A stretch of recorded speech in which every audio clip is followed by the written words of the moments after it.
Bonjour à tous, on se retrouve aujourd'hui pour une nouvelle vidéo. Aujourd'hui, je vais vous présenter deux Renault 16 que j'ai reçues récemment. Une que j'ai reçue ce matin et une que j'ai achetée à l'autobrocante de l'Oréac ce samedi. Voilà. Il y a une Schuko et une Majorette. On va commencer la présentation par la Majorette. Voilà. Bon, les portières ne s'ouvrent pas. Enfin, à l'origine ça s'ouvre, mais celle-ci a été recollée. Et il manquait une portière. Et comme j'avais une donneuse, je lui ai mis une portière. Voilà. Mais ça ne s'ouvre pas, elles sont collées à la Loctite. Donc voilà, pour les défauts. Après, au prix que je l'ai payé, je l'ai eu pour moins de 10 euros, frais de port inclus, ce qui est donné pour ce modèle. Voilà. Petit RC, voilà, gris foncé, en bel état. Bon, du coup, la portière, ça se voit que je l'ai changé, mais voilà. Ça lui donne un style. C'est mieux ça que de ne pas en avoir. Et aussi, il y a le capot qui s'ouvre. Capot qui est extrêmement fragile. Et là, on voit le moteur. Moteur qui n'est pas peint, étant donné que... C'est hyper fragile, ça. Moteur qui n'est pas peint, étant donné qu'elle est peinte avec le capot fermé. Voilà. Avec les roues comme ça, on est sur une version de 1969-1970. Voilà. C'est des roues aussi qu'on retrouve sur la Peugeot 204 Cabriolet par exemple, et puis sur pas mal de modèles de cette époque-là de chez Majorette. Voilà, petite R16, c'est pas tous les jours que j'en ai, hein. C'est ma troisième. Si on oublie, si on oublie l'épave qui m'a servi de donneuse, ça fait deux, quoi. J'ai deux exemplaires en bel état.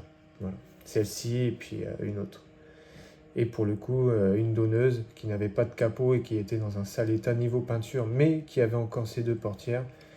Je me suis dit, tiens, je vais prendre la portière de l'une et puis je vais mettre ça à la Loctite sur l'autre. Parce qu'étant donné qu'elle a toujours la charnière de la portière originale, et puis ça me faisait chier de la démonter, pardon. Comme, voilà, quoi. Donc voilà. Puis l'autre portière, j'ai essayé de l'ouvrir, je vois que ça marche pas, donc à mon avis... Puis vu dans la position qu'elle a, elle a dû être collée ici, au niveau d'ici. Ouais. Voilà. Après, voilà, comme j'ai dit, en termes de tarifs, je l'ai eu à un prix plus que raisonnable.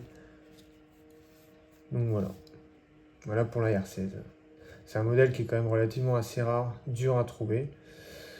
Et c'est un modèle qui a fait 1968 jusqu'à 73-74 dans la gamme Majorette. Voilà. Et les dernières, elles ont des roues avec enjoliveur. Et là, c'est une des premières, étant donné qu'elle a des roues grises. Elle existe aussi avec les roues vitesse, mais bien plus rare. D'ailleurs, j'en ai aucune Majorette avec des roues vitesse. Voilà. On va passer à la Schuko.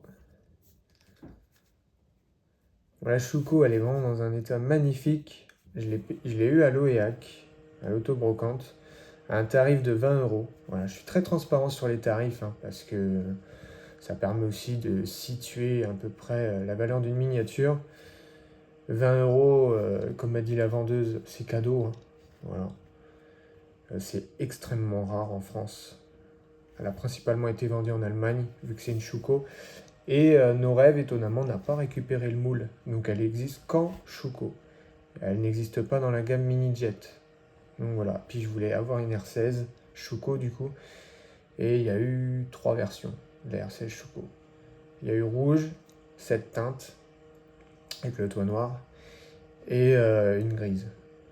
Un gris un peu comme la Majorette, mais en plus clair. Voilà. D'ailleurs, modèle extrêmement rare, il n'y en a qu'une seule à vendre sur eBay. Et prix frais de port inclus, on est à plus du double de celle-ci. Donc là, oui, ça valait le coup. À 20 euros, dans un excellent état.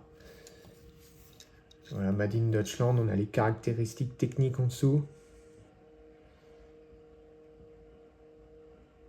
Avec la référence 301 850. Par contre, il y a deux références, c'est bizarre.